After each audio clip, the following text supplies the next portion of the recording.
Mike's Daily Podcast. FM episode 2125. Hello, it's Mike Matthews. The show is called Mike's Daily Podcast. It's a show where my name is Mike and I do a show. It's daily, don't you know? I try so hard to bring it to you every day. My name's not Ted or Fred, and I'm not dead because I'm talking to you right now. And I talk. And my podcast, Mike's Daily Podcast, is found on Twitter and on Facebook at Mike Talks. But I don't believe in TED Talks. Mike's because Daily they're usually Podcast. Annoying people. Yeah. And here's what does this happen to you? Have you ever watched a TED Talk? Let's just say someone says, you've got to watch this TED Talk. This is so good. This person believes in blah, blah, blah, blah, blah, blah, blah. And you go, who? What? Who is that? They did what? They invented Airbnb. Okay. All right. It's usually these unknowns. And then you get occasionally Elon Musk or somebody and they talk. Okay, that's cool. But these people get on stage that I have never heard of ever, and I don't think 90% of the people out there have ever heard them, just because they got a billion downloads of some video they did, or they went virusal. They went virusal is what they did. They got all virusy and they went on with the virus. They got all coronaviral and they talked about this stuff. About stuff that, whatever. Oh my gosh, what they said was groundbreaking. Oh my gosh, it really changed my life. You got to watch this, Mike. I don't know. And then I watched the 10, 15, 30 minutes or whatever. And I'm not changed. My life hasn't been changed. I'm still in the unhealthy range. Thank you, Quest Diagnostics, for telling me that. And here's today's podcast picture. I'm in the unhealthy range because you know what? My waist got bigger. Uh-oh. Oh, no. Oh, gosh. What happened there? I'll tell you what it is. It's that I don't walk to and from BART anymore because my lovely lady friend's like, you can't go on BART. You'll get the coronavirus if you go on BART. But what if I wear a mask and I wash my hands? Oh, my hands smell so nice because I wash them all the time and I put all that wonderful disinfectant stuff and sterilization stuff on it. No, you can't go on because you'll get the coronavirus. You can't go on. So I'm going to get unhealthy with bad heart health. I know, Basil, and I used to walk you and I had good heart health with you, but then degenerative myelopathy, canine degenerative myelopathy, K9. CDGM. Wait, no, that's not it. CG. You know what? I'm not even going to justify it with an acronym or whatever, or an anagram or anything. I'm just going to say it was terrible, and I wish my dog was still here. Any rate, and Basil, I'm sure, agrees, but he and I walked, when he could walk, we walked everywhere around the Bay Area. And I was probably healthy because of that. But then within the past year, and he couldn't walk so much, and I was carrying him with a harness in his back legs. Maybe I stayed in shape doing that, but we didn't walk too much, he and I. But I guess when we did walk, it was so strenuous for me, it helped me stay in the healthy range. And now he's gone, and now I don't take BART. And I really need to, because I think it forced me, and I talked about this in previous podcasts, it's best when you can stay healthy if you put it in your way to be healthy. Like, you've got to walk from this point to this point. It forces you, or you ride your bike or something. You force it. I don't think getting a gym membership forces you, especially nowadays when gyms aren't open or gyms are suing to try and reopen. But I have always thought that gyms are a complete con. Because they get your credit card number and then they don't ever cancel. You go, I don't want to go to this gym anymore. Tough. We're still going to deduct $80 a month out of your credit card, out of your bank account, whatever. It's a total sham. So my point is, don't use the gyms. Go and make it put it in your way to make the walk happen. That's my little TED Talk, my little Mike Talks for you. I hate TED Talkers. Cannot stand it. That is the only real reason to get as far away from the Bay Area as possible, is because of TED Talkers. And that wonderful NPR podcast, oh my gosh, it gets more downloads than anything on the earth except for Joe Rogan, who's got his own little controversy himself. That TED Talks, the only thing good about that show is that they only give you a little bit of the TED Talk, and then the rest of it is the Guy. His name is Guy Raz. Guy Raz hosts the show. Hey, your parents were creative. Oh, but your name is odd enough so that you can get on an NPR show. Notice NPR never hires anybody with a normal name. It's got to be not a normal, but a boring name. No boring names allowed. You can't be like, hey, I'm Mark Smith. That's a boring name. That's the first thing I could think of, Mark Smith. Sorry to all you Mark Smiths out there. But they want something with an interesting name, with a name that you haven't heard on the radio before. Guy Raz, Lakshmi Singh, Cynthia Pajoli. They want an odd name. So Guy Raz got the big part of being the TED Talks guy, and then also How Things Work, I think, is the other thing he does. Or How I Made This, or How I Murdered Your Mother. No, that was something we talked about last show. How I Met Your Mother. How to Get Away with Murder was the show I've been watching lately. Which, yes, I watched one more episode. I'm one more away from the end of the season, and I know it's going to end on a season finale, on a cliffhanger, and I'm going to have to watch the next season, and I hate it. You treat me like an addict. Stop it. We talked about that last show.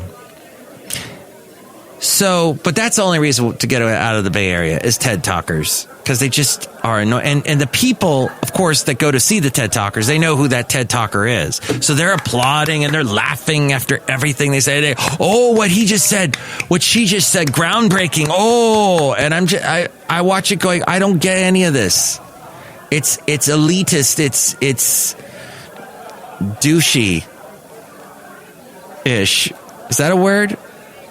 I think it's French. I think I just said a French word. Is that true? At any rate,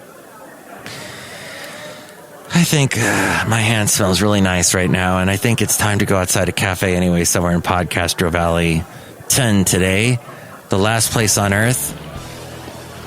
Go outside here. Ruth Bader Ginsburg died. I did not know she had pancreatic cancer. I don't know. I mean, she got to a good age. I would like to get to the age she got to. I don't see why it was a surprise that she died. I mean, pancreatic cancer, very hard to beat. I lost an aunt to pancreatic cancer. Patrick Swayze died of it. However, so I guess it's all, what's Trump going to do? What's Trump going to do? What's Trump going to do? And are we going to have hypocritical Mitch McConnell, who blocked when this last time this happened, when Scalia died, Mitch McConnell would not let Obama during an election year get, what's his name? Garrison.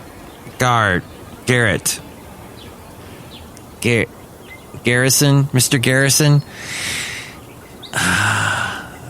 That guy in. Not Gorsuch, that's the one that eventually got in. We'll look that up at some other point. Maybe it'll just pop into my head if the Lord is willing.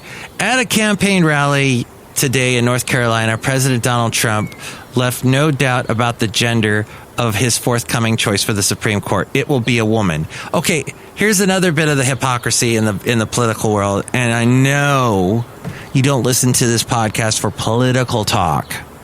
And I do not want to do political talk. But this is the only thing that drives me crazy about politics, is the hypocrisy. And so you have two things happening here. First, Trump's saying there's going to be a woman in that position. Okay, didn't Joe Biden just get completely lambasted by the right because he said my vice president is going to be a woman, my vice presidential choice, and of color? And they go, oh my gosh! And now Trump is doing the same thing. And what's the right going to do? Oh, he's so progressive. Oh, he's so smart. Oh.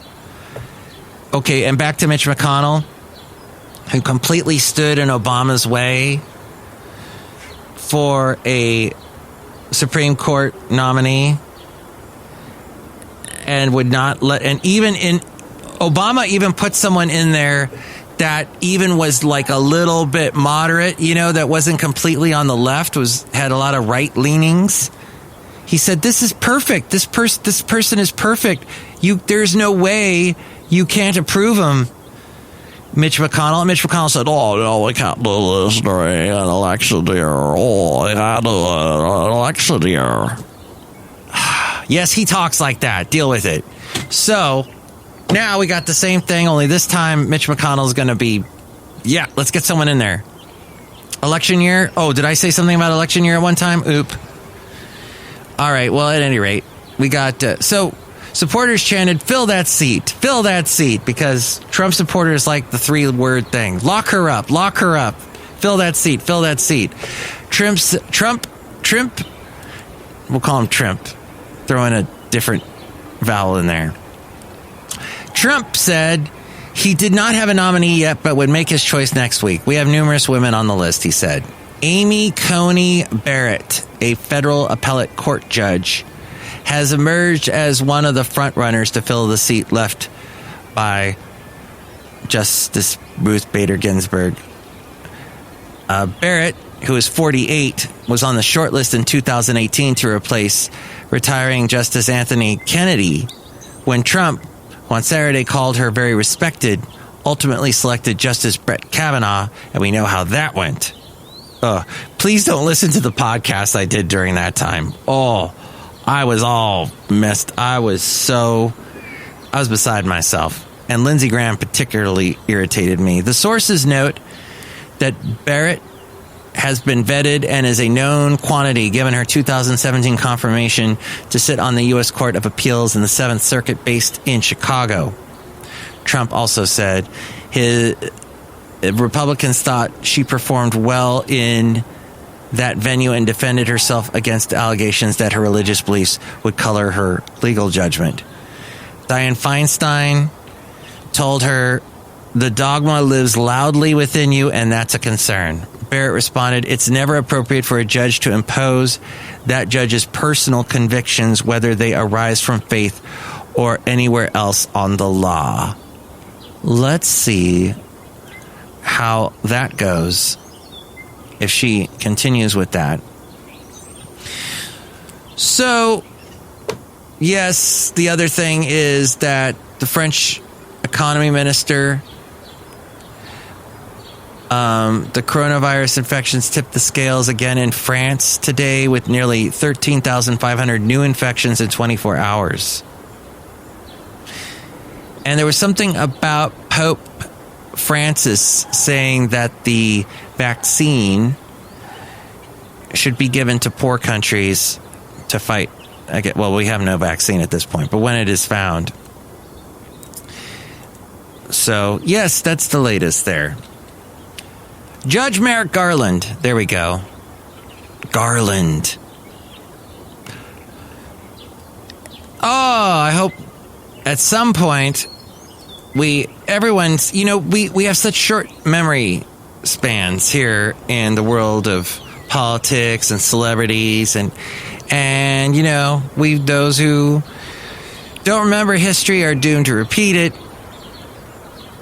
One other thing I'd like to throw out there is that somebody who is a parent I talked to yesterday, a father of two 12-year-olds, and he is not happy that schools are remaining closed until mid-October where he lives. And he said that his two 12-year-old daughters are they're not happy. They're acting kind of depressed because they miss meeting their friends, seeing their friends in person. And he is not, this guy I know, he is not, and he's a smart guy, does not like the whole Zoom thing and these classes based on Zoom. And kids have figured out ways to completely turn that off. Even though they're logged into the Zoom classes, they're watching other stuff. They're on their phones. They're not paying attention. They're goofing around. In a classroom atmosphere, the teacher has the power to go over and say, hey, listen up. Although I was talking to someone who used to be a teacher and she got out of it. This was just last weekend. She told me, because I was telling her about how, millennials are pretty wrapped up with their smartphones. And while you're trying to teach them something, they're wrapped up. And she goes, oh, yeah. And she taught at a high school, and she said, I couldn't take their phones away. The parents would come down on me. She goes, everything I tried to do to get that class into some kind of semblance of order, I had to fight a parent along the way. She goes, it was too much. It drove her, it ended her career in teaching. Now, somebody else told me that she knows a teacher who taught her entire life, her entire career.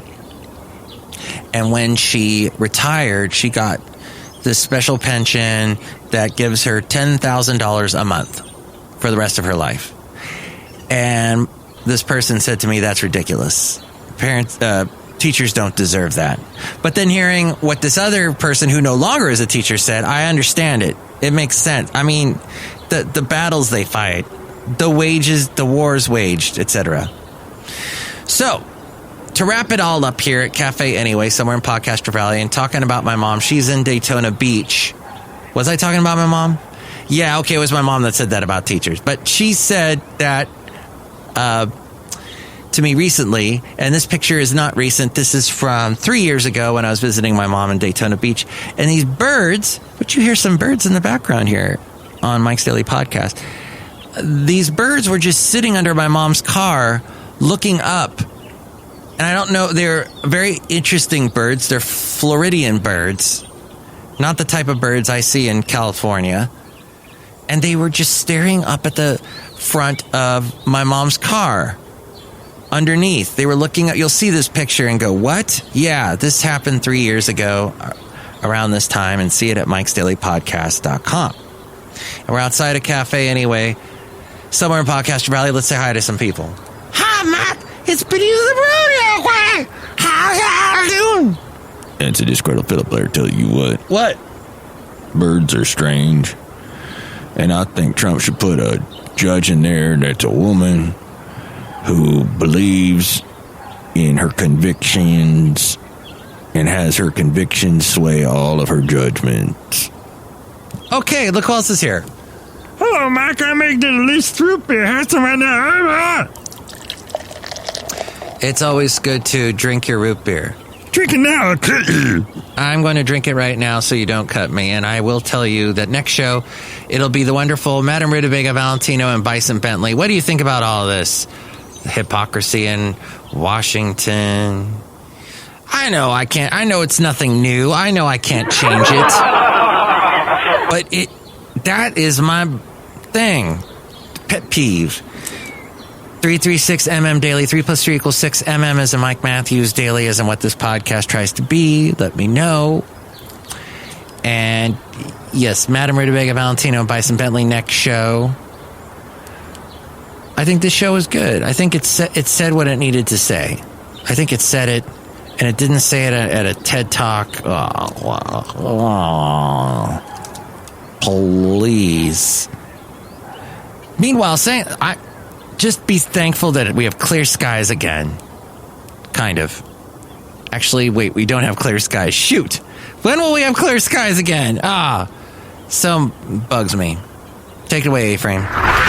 Mike's Daily Podcast is written and produced and performed by Mike Matthews. His podcast is super easy to find. Download or listen to his show and read his blog at MikesDailyPodcast.com. Email Mike now at MikesDailyPodcast@gmail.com. See you tomorrow. Bye. Hey, and don't forget that tomorrow, Sundays from 9 a.m. to 4 p.m., you can catch me on the website. The website called kkdv.com. It's also on radio.com, the app. But if you listen to that website and the listen live stream on there, you can hear my show. I'll be on from 9 a.m. to 4 p.m. on Sunday, every Sunday, kkdv.com. And there's another link as well at MikesDailyPodcast.com.